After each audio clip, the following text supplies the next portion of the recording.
بسم الله الرحمن الرحيم نحمده ونصلي على رسوله الكريم اما بعد اعوذ بالله من الشیطان الرجیم بسم الله الرحمن الرحیم.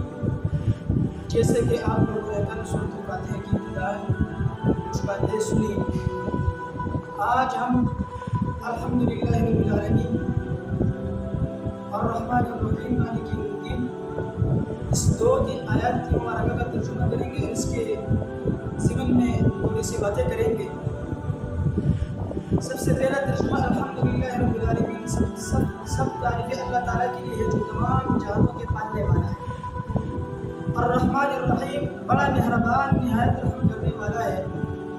مالک یوم الدین، بدلے کے دن یعنی قیامت کے دن کا مالک ہے. قیامت کا مالک ہے اللہ رب العالمین.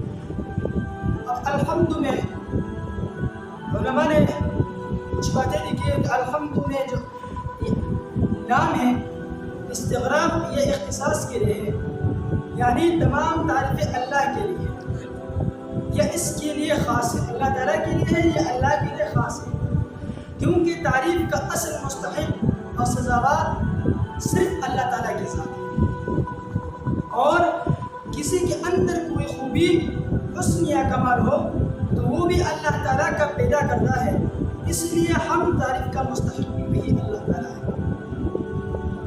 اور اللہ کا ذاتی نام ہے، اس کا استعمال کسی اور کے لیے جائز نہیں. اب الحمد کے حوالے سے کچھ بحث کریں گے. الحمد یہ کلمہ شکر ہے جس کی بڑی بصیرت احادیث مبارکہ میں آئی ہے کہ ایک حدیث میں لا الہ الا اللہ کو افضل الذکر اور الحمد کو افضل دعا کہا گیا ہے. یہ روایت ترمذی، نسائی وغیرہ، صحیح مسلم اور نسائی کی روایت میں ہے. الحمدللہ تلامسن المیزان، الحمدللہ میزان کو بھر دیتا ہے، اس لیے کہ ایک حدیث میں آتا ہے کہ اللہ اس بات کو پسند فرماتا ہے کہ کھانے اور پینے پر بندہ اللہ رب العالمین کا حمد کرتا ہے. تو اللہ رب العالمین اس کو بہت پسند فرماتے ہیں.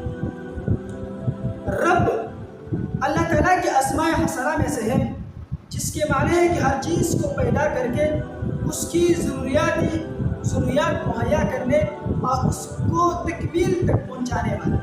یعنی اللہ رب العالمین ضروریات زندگی کو پیدا کرنے والا اور اس کو پھر مہیا کرنا، ان کو انتہا تک تکمیل تک پہنچانے والا ہے. اس کا استعمال بغیر اضافت کے کسی اور کے لیے جائز نہیں.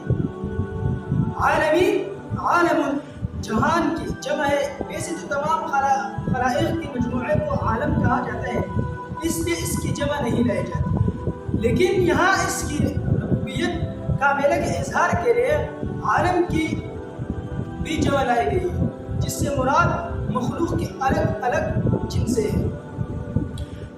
ان تمام مخلوقات کی الگ الگ ضرورتیں ایک دوسرے سے قطعاً مختلف ہیں، لیکن رب العالمین سب کی ضروریات ان کی احوال، ظروف اور اجسام کے مطابق مہیا فرماتا ہے. تو یہاں پر ان 2 آیتوں میں اللہ رب العالمین نے یہ ذکر کی کہ الحمدللہ رب العالمین کی فضیلت ہے. ایک روایت میں آتا ہے کہ اللہ رب الجلال نبی کریم صلی اللہ علیہ وسلم نے فرمایا کہ افضل ذکر کیا ہے؟ افضل ذکر لا الہ الا اللہ، اور افضل دعا کیا ہے؟ الحمدللہ. اور اللہ رب العالمین اس بات کو بھی پسند کرتا ہے کہ جب بندہ کسی کھانے پینے کی چیزوں پر الحمدللہ کہتا ہے تو اللہ رب العالمین سے بہت خوش ہوتا ہے. اللہ رب العالمین ان چیزوں کو بہت پسند کرتا ہے. تو ہمیں چاہیے کہ ہم ان باتوں پر غور کریں، عمل میں لائیں. کہ جیسے کہ مثال ہم نے پانی پی لیا تو ہم نے کہا الحمدللہ، ہم نے اس پر اللہ کی تعریف کی، اس پر اللہ بہت زیادہ خوش ہوتا ہے. آخر دعوانا جی ماں ابھی جو ہم نے ویڈیو بنائی اور اس میں ہم نے الحمدللہ کے حوالے سے کچھ باتیں کی کہ الحمدللہ کی فضیلت کے حوالے سے ہم نے حدیث مبارکہ ذکر کی. تو اگر ہماری یہ ویڈیو آپ کو اچھی لگی تو اس کو زیادہ سے زیادہ سبسکرائب کریں اور اس کو زیادہ سے زیادہ شیئر کریں تاکہ آپ کو درس قرآن اور درس حدیث کے حوالے سے کچھ مضامین کچھ باتیں جلد سے جلد آپ کے